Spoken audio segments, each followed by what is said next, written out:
आप सभी श्रोताओं को मेरा नमस्कार।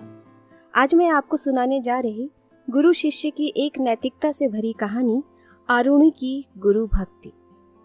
पुराने समय में ज्ञान संपन्न गुरु और योग्य शिष्यों को बहुत ही सम्मान की दृष्टि से देखा जाता था। कुलीन राजघरानों और ब्राह्मणों के पुत्र शिक्षा प्राप्त करने के लिए गुरुकुल और आश्रमों की शरण लिया करते थे। उन दिनों आमोद धौम्य नामक एक ज्ञान संपन्न गुरु थे जो अपने शिष्यों के परम आदरणीय थे।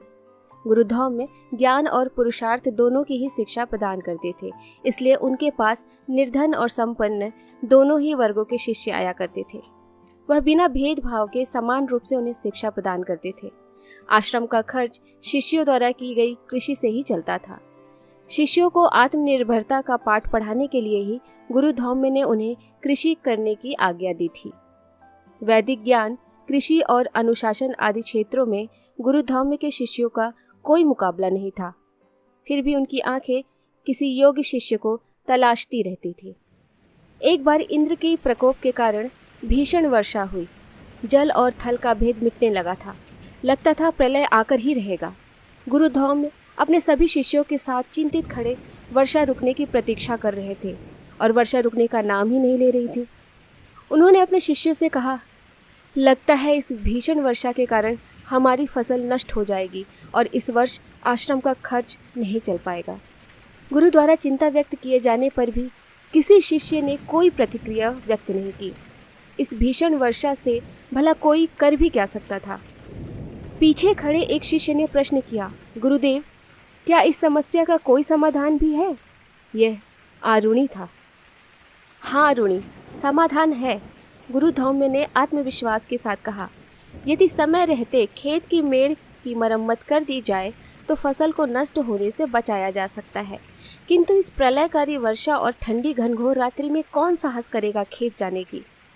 हम सब मिलकर जाएंगे गुरुदेव, आरुणि ने पूर्ण उत्साह के साथ कहा। पर किसी भी शिष्य के मुंह से एक भी शब्द नहीं निकला। गुरु आमोद धौम्य इस मौन का कारण समझ चुके थे। वे बोले, वत्स आरुणि, तुम अकेले खेत की मेड़ ठीक नहीं कर पाओगे। गुरुदेव, आप आज्ञा दीजिए, मैं प्रयास करके देखना चाहता हूँ। नहीं वत्स, मैं तुम्हें अकेले जाने की आज्ञा नहीं दे सकता, गुरु ने गहरी सांस भरकर कहा। आरुणि दृढ़ता के साथ बोला, आप ही कहते हैं ना कि बिना प्रयास किए हार नहीं माननी चाहिए, फिर मैं इस वर्षा से कैसे हार मान सकता हूँ? गुरु धौम्य ने आरुणि के प्रश्न का कोई उत्तर नहीं दिया। आरुणि ने गुरु के मौन को उनकी स्वीकृति मान और वह सर्दी की उस भयावह रात्रि में वर्षा की परवाह किए बिना अकेला ही खेतों की ओर निकल पड़ा। आरुणि जब खेतों के निकट पहुंचा तो वर्षा का पानी बाढ़ का रूप लेकर खेत की मेड़ से टकरा रहा था। आरुणि ने अपनी संपूर्ण शक्ति लगाकर मिट्टी एकत्रित की और मेड़ की दरार में भर दी। पानी का बहाव बहुत तीव्र था तथा जो दरार आरुणि ने भरी थी वह और भी चौड़ी हो चुकी थी। आरुणि दरार भरने के जो भी प्रयास करता उसका प्रभाव उल्टा ही पड़ता। उसके सामने गुरु जी का चिंतित चेहरा घूम रहा था। उनके मौन में छुपी उनकी विवशता नजर आ रही थी। आरुणि किसी बड़े शिलाखंड की खोज कर रहा था जिसे वह दरार में लगाकर पानी को रोक सके। जब उसे कोई शिलाखंड ना मिला तो स्वयं एक मजबूत शिला बनकर दरार के आगे लेट गया। वर्षा के पानी में अब इतनी शक्ति नहीं थी जो उस अभेद दुर्ग को भेद सके। आरुणि उसी सुबह तक खेत की उस दरार के आगे लेटा रहा। ठंड के कारण उसका पूरा शरीर अकड़ गया, लेकिन उस गुरु भक्त ने असंभव को संभव कर दिखाया। सुबह गुरु ने उसे देखा तो उनके नेत्रों से आंसू छलक आए।